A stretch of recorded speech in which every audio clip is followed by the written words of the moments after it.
আসসালামু আলাইকুম। দুঃখ ভারাক্রান্ত মন নিয়ে আজকের এই ভিডিওতে আপনাদেরকে দেখানোর চেষ্টা করব একজন মানসিক প্রতিবন্ধী মানুষকে। এই যে আপনারা দেখতে পাচ্ছেন এই মুহূর্তে এই ভাইটাকে দেখতে পাচ্ছেন। এই ভাইটা কারো না কারো সন্তান, কারো না কারো ভাই।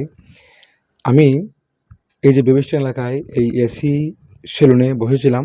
হঠাৎ করে দেখতে পেলাম এই ভাইটা বাহিরে প্রচণ্ড গরমের মধ্যে এইভাবে শুয়ে আছে। এই স্থানটা হচ্ছে হবিগঞ্জ পৌরসভার বেবিস্টান এলাকা। আমার এই লোকটাকে দেখে খুবই কষ্ট লাগতেছে।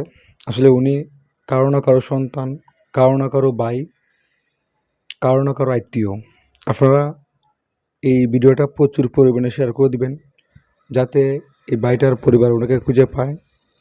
দেখেন, ওনার চেহারাটা ভালো করে দেখেন। আজকে প্রচণ্ড গরম, প্রচণ্ড গরম। কী বলবো, অনেক গরম। এই গরমের মধ্যে উনি বাহিরের মধ্যে আছে। আমি আপনাদের কাছে একটা অনুরোধ করবো, ওনার পরিচয়টা আপনারা বের করেন এবং ভিডিওটা শেয়ার করে দিন।